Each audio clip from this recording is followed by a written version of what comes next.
आपल्या सर्वांमधील विराजित अंतरात्म्याला माझा सप्रेम नमस्कार। मित्रांनो, आपण निघालेलो आहोत अष्टविनायक यात्रेला, हो, स्वयंभू गणपती बाप्पांच्या दर्शनाला। आज आहे 8 मार्च 2024 शुक्रवार। सकाळी 4:30 वाजता आमची bus golden nest circle Bhayander east येथून निघालेली आहे आणि आमचे tour manager Nitin Pawaskar sir यांच्या घरी वैशाली नगर दैसर चेकनाका इथे बस 5 वाजता पोचलेली आहे। देवाला गारणा घातलेला आहे, गाडीला नारळ अर्पण केलेला आहे आणि आमची अष्टविनायक यात्रा आता सुरू झालेली आहे। गणपती बाप्पा मोरया, मंगलमूर्ती मोरया। सकाळची वेळ आहे, ट्रॅफिक कमी लागलेला आहे आणि आम्ही खूप लवकर श्री वरद विनायक महाड येथे पोचलेलो आहोत। गेल्याबरोबर आम्हाला आरती मिळालेली आहे। पावसकर सरांनी स्थानिक भटजींना अरेंज करून आम्हाला आरती मिळवलेली आहे। त्यानंतर मी बाहेरचे फुटेज घेतलेलं आहे, कारण मंदिरात तशी गर्दी खूपशी कमीच होती। बाप्पांचे दर्शन आमचं यथासांग झालेलं आहे आणि हा बघा मंदिराचा परिसर किती भव्य दिव्य आणि प्रसन्न आहे। हे मंदिराच्या सुरुवातीलाच गावदेवी मातेचं मंदिर आहे।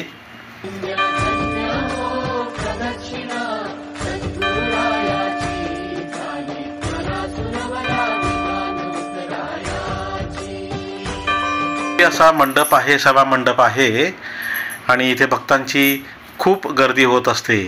हे आहे मुख्य प्रवेशद्वार श्री गणपती संस्थान महड याचे। बघा, समोरूनच गणपती बाप्पांचे दर्शन घ्या। रायगड जिल्ह्यात खालापूर तालुक्यात महड गावात वरद विनायक विराजमान आहेत। मुंबई पनवेल खोपोली मार्गावर पुलीच्या अलीकडे 6 किलोमीटर अंतरावर हाळ येथे उजवीकडे महाडसाठी रस्ता आहे।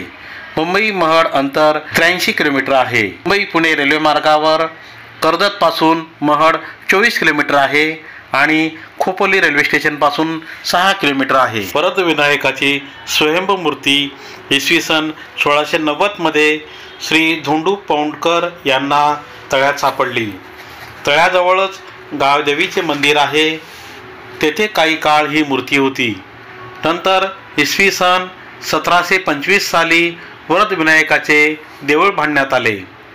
त्यासाठी पेशव्यांचे सुभेदार रामजी महादेव बिवलकर, कल्याणचे सुभेदार यांनी पुढाकार घेतला आणि हा गाव देवस्थानासाठी लावून दिला। ह्या मंदिरास छत्रपती शाहू महाराज व पेशव्यांनी सनद दिली होती। श्री वरद विनायकाचे मंदिर पूर्वाभिमुख आहे। आता मंदिराचा जीर्णोद्धार झालेला आहे। पूर्वी मंदिराचे बाह्य स्वरूप एखाद्या कौलारू घराप्रमाणे होते। मंदिराच्या चारही बाजूंना 2-2 हत्तींच्या मूर्ती कोरलेल्या आहेत। उत्तरेला गोमुख असून त्यातून तीर्थ खाली पडते। पश्चिमेला देवाचे तळे आहे। मंदिरातील सभामंडप 8 फूट लांब 8 फूट रुंद आहे। कुमटाची उंची 25 फूट असून कळस सोनेरी आहे। कुमटावर नागाची नक्षी आहे।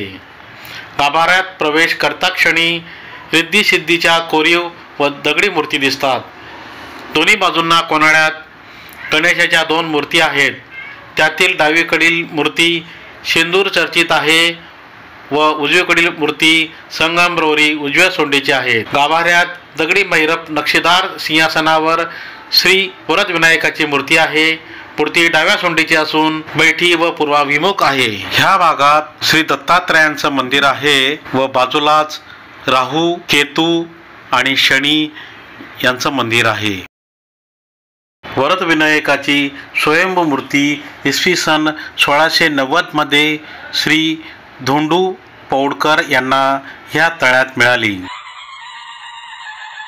छत्रपती शिवाजी महाराज की जय।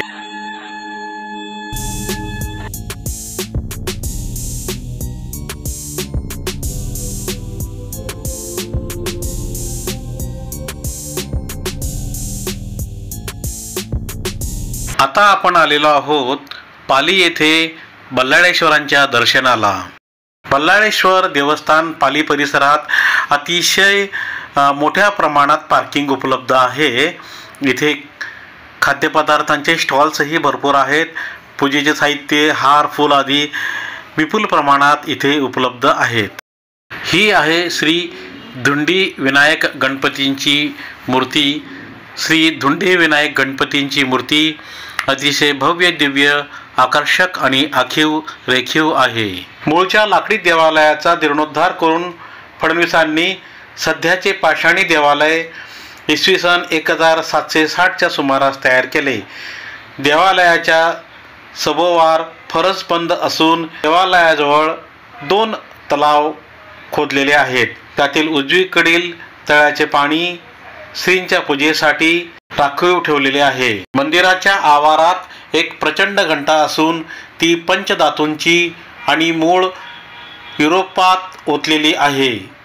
वसई साष्टी येथील फिरंग्यांचा पाडाव करून चिमाजी आप्पांनी तेथील मोठमोठ्या घंटा आणल्या। त्यातील एक घंटा त्यांनी बल्लाळेश्वराला अर्पण केली। देवालयात 2 गाभारे असून अंतर्गाभारा विस्तृत आहे।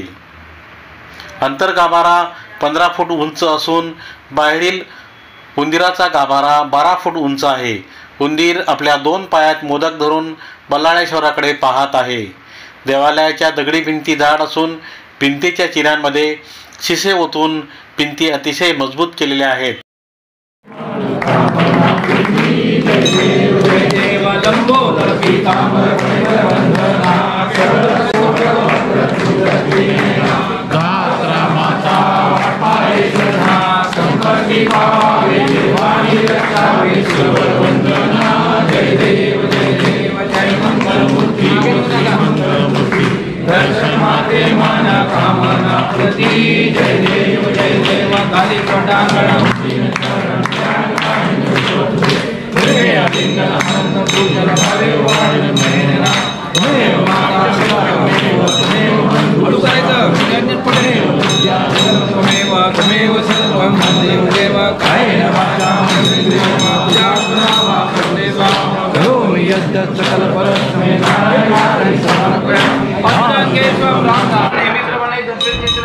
पूजा केलेली काही चुकला असेल, राहिला असेल, घरामध्ये सर्वांना आयुर, आरोग्य आणि ऐश्वर्य लाभलं पाहिजे।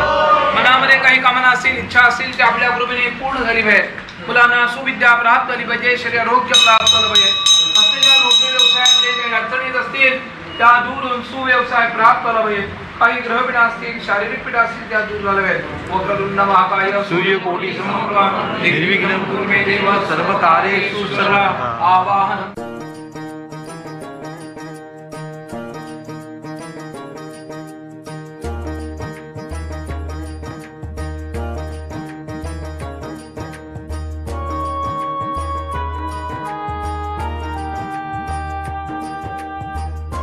बांधकामाच्या दरम्यान भिंतींच्या आतमध्ये जो चुना वापरला गेला, चुना मळण्यासाठी हे चाक वापरले गेलेलं आहे। दगडाचं अतिशय भव्य दिव्य हे चाक आहे, जात्याचा आकाराचा आहे। बघा आमचे पूर्वज किती प्रचंड मेहनती आणि स्ट्रॉंग होते।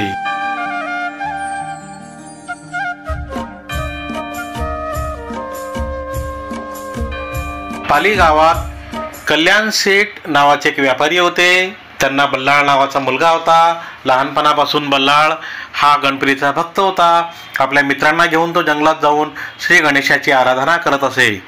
गावातील इतर मंडळींनी त्याच्या वडिलांकडे तक्रार केली की बल्लाळाने आमच्या मुलांना बिघडवले आहे। रागात येऊन वडिलांनी बल्लाळाला खूप मारले व एका झाडाला बांधून ठेवले। बल्लाळ बेशुद्ध पडला। थोड्या वेळाने बल्लाळ भानावर आला। त्याने गणेशाची आराधना केली। गणेशाने ब्राह्मण रूपात प्रगट होऊन बल्लाळाला मुक्त केले व आपल्या कृपादृष्टीने बल्लाळाचे शरीर पूर्ववत केले। बल्लाळाने श्री गणेशाला तू याच ठिकाणी कायमचे वास्तव्य करावेस व भक्तांच्या इच्छा पूर्ण कराव्यास असा वर मागून घेतला। बल्लाळाची विनंती मान्य करून श्री गणेश एका शिळेत अंतर्धान पावले। ही शिळा म्हणजेच पालीचा नवसाला पावणारा बल्लाळेश्वर आहे आणि कल्याण शेठजीने बिरकावून दिलेला बल्लाळाचा गणपती म्हणजेच बल्लाळेश्वराच्या मंदिराच्या दुसऱ्या मंदिरात असलेला श्री धुंडी विनायक आहे. मित्रांनो, आता 2 गणपतीचे दर्शन झालेले आहे आणि आपण आलेलो आहोत जांभूळपाडा येथे पोटपूजा करण्यासाठी. हो, आम्ही आता जेवायला थांबलेलो आहोत. सर्वांना प्रचंड भूक लागलेली आहे. जांभूळपाडा हे एक लहानसे गाव आहे आणि हे बघा, आमचे सर्वांचे आराध्य छत्रपती शिवाजी महाराज. छत्रपतींचा हा अश्वारूढ पुतळा पाहून व्हिडिओ फुटेज घेण्याचा मला मोह अनावर झाला. जांभूळपाडा येथे आम्ही दीक्षित भोजनालयात आलेलो आहोत. श्री सदाशिव गणेश दीक्षित, स्मिता सदाशिव दीक्षित यांचं हे भोजनालय आहे. भोजनालय अतिशय मोठं आहे. खूप लोकांची इथे एकावेळी जेवणाची सोय होते. टेबल वगैरे सुबक मांडलेले आहेत. बघा, आमची भक्त मंडळी आणि दुसरी एक प्रवासी बस आलेली आहे, त्यांचेही भक्त मंडळी इथे जेवायला बसलेले आहेत. विशेष म्हणजे इथे बसायला काही अडचण नाही. इतक्या प्रचंड प्रमाणात त्यांचा एक आवाका आहे. इथे आतमध्ये एक छोटंसं शॉप पण आहे. काही घरगुती बनावटीच्या वस्तू इथे मिळतात. हे बघा, इथे लोणचे, पापड वगैरे कोकण प्रांतातील वस्तू इथे मिळतात. काही मंडळींचा आज महाशिवरात्री असल्यामुळे उपवास होता, त्यामुळे ज्यांचा उपवास आहे त्यांच्यासाठी एक सेपरेट सोय इकडे होती. या साईडला त्यांना साबुदाणा खिचडी, वरीचा भात, वेफर्स वगैरे इत्यादी पदार्थ होते. हे बघा, आमचे नितीन पावसकर सर उपवासाच्या साबुदाणा खिचडीचा लाभ घेत आहेत. मित्रांनो, आपण आता आलेलो आहोत प्रति शिर्डी शिरगाव येथे. पुण्याजवळ हे शिर्डीच्या साईबाबांचं प्रति शिर्डी संस्थान बनवलेलं आहे. हुबेहूब शिर्डीची कॉपी केलेली आहे. शिर्डी देवस्थानाची कॉपी आहे. आम्ही मुंबई ते शिर्डी अशा पालखीला जायचो, पदयात्रा करत जायचो. 9 वेळा मी पालखीचा लाभ घेतलेला आहे आणि मला खूप आनंद होतो. शिर्डीच्या साईबाबांचं दर्शन घेतल्यावर, इथे प्रति शिर्डीला आल्यावर मला तर प्रत्यक्ष शिर्डीला गेल्यासारखंच वाटलं. अतिशय काळजीपूर्वक या मंदिराची उभारणी केलेली आहे. आम्ही या मंदिरात खूप शांतपणे आनंदाने दर्शन घेतलेलं आहे. साईंनी सर्वांवर कृपा केली आणि अतिशय शांततेत आणि आरामात आमचं दर्शन झालेलं आहे. गुरु में संसार समाया, उनका है आशीष पाया. प्रभु ने खुद से भी ऊंचा गुरु का है स्थान बताया. ये गुरुवर तो ज्ञान के सागर है, इनसे ही जन्नत है. ये गुरुवर तो ज्ञान के सागर है.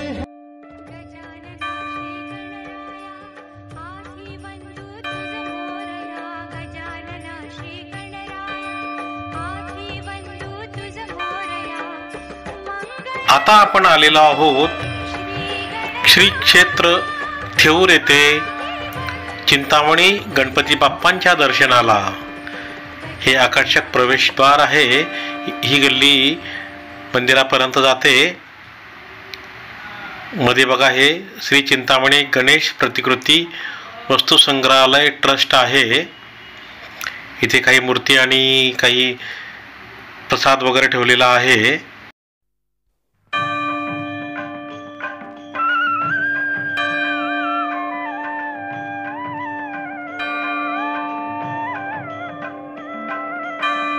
संध्याकाळच्या सुमारास आम्ही चिंतामणी मंदिर थेऊर येथे पोहोचलो. मंदिर जुन्या धाटणीचे आहे. मंदिराचा परिसर बऱ्यापैकी मोठा आहे. ही बघा, ही एक छोटीशी लाईन लागलेली आहे इथे. हे पेशवेकालीन कारंजे आहे तिथे. कोणी एकेकाळी इथे कारंजे उडत, त्याचे अजून इथे जागा व्यवस्थित आहे. साधारणतः एक 60-70 लोकांचीच पुढे रांग लागलेली होती. अर्ध्या तासाच्या आत आम्हाला इथे दर्शन झालेलं आहे. आमचे भक्त मंडळी लाईनीत उभी आहेत.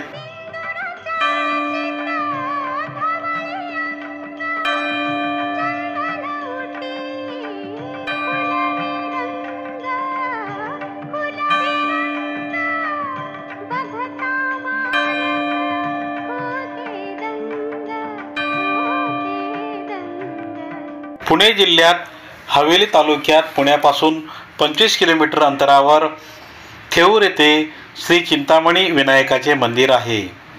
थेऊरला तिन्ही बाजूंनी मुळा मुठा नदींचा वेढा पडलेला आहे. पुण्याच्या सारसबाग किंवा पुलगेट बसस्थानकावरून थेऊरला जाण्यासाठी PMTच्या बसेस सुटतात. मंदिराजवळ नदीत एका ठिकाणी खोलगट भाग असून तेथे पाण्याचा डोह बनलेला आहे. या डोहाला कदंब तीर्थ असे म्हणतात. श्री चिंतामणीचे मंदिर भव्य असून महादरवाजा उत्तराभिमुख आहे.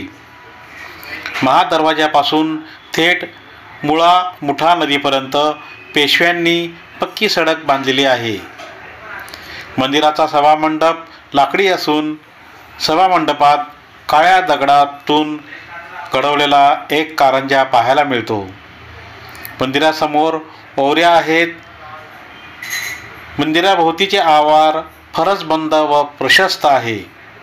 आवारात शिवशंकराचे छोटे देऊळ आहे. एक मोठी घंटा पाहावयास मिळते. चिंतामणी गणपतीचे मंदिर मोरया गोसावी यांच्या कुळातील धरणीधर महाराज देव या सत्पुरुषाने बांधलेले आहे. त्यानंतर सुमारे 100 वर्षांनी थोरले माधवराव पेशवे यांनी मंदिराचा सभामंडप बांधला. त्यानंतर हरिपंत फडके व इतर गणेश भक्तांनी वेळोवेळी मंदिराची दुरुस्ती करून त्याच्या सुरक्षिततेत व सौंदर्यात भर घातली. मंदिरातील मूर्ती स्वयंभू असून डाव्या सोंडीची आहे आणि पूर्वाभिमुख आहे. विनायकाच्या डोळ्यात माणिक रत्न आहेत. कपिल मुनींकडील चिंतामणी रत्न गणासुराने जबरदस्तीने काढून घेतले होते. कपिल मुनींनी विनायकाची प्रार्थना केल्यामुळे विनायकाने प्रसन्न होऊन गणासुराशी युद्ध करून ते रत्न परत मिळवले व कपिल मुनींना दिले. कपिल मुनींनी ते रत्न नम्रतापूर्वक नाकारून गणपतीच्या कडे सुपूर्द केले. तेव्हापासून चिंतामणी हे नाव त्यांना प्राप्त झाले. मित्रांनो, अशा प्रकारे आजचा आमचा अष्टविनायक यात्रेचा पहिला दिवस पूर्ण झालेला आहे. आजचा आमचा मुक्काम आहे हॉटेल गौरव रेसिडेन्सी, तुळजाभवानी नगर, नगर रोड, खर्डी, पुणे. इथली निवास व्यवस्था अतिशय उत्तम आहे. आम्हाला AC रूम मिळालेला आहे. आम्ही इथे ग्रुप फोटोग्राफीचा खूप आनंद घेतलेला आहे. विशेष म्हणजे इथले जेवण मला अतिशय आवडलेलं आहे. तसे पाहिले तर मला हॉटेलचे जेवण फारसे आवडत नाही, पण मी विशेष कौतुक करतो गौरव रेसिडेन्सी या हॉटेलच्या जेवणाचं. त्यांनी आमची उत्तम सोय राखलेली आहे. विशेष म्हणजे गौरव रेसिडेन्सीचे मालक मिस्टर शेट्टी आम्हाला स्वतः भेटायला आले. धन्यवाद शेट्टी साहेब. मित्रांनो, मी विशेष आभारी आहे श्री स्वामी समर्थ टूर्स ट्रॅव्हल्स नितीन पावसकर सरांचे. धन्यवाद नितीन पावसकर सर.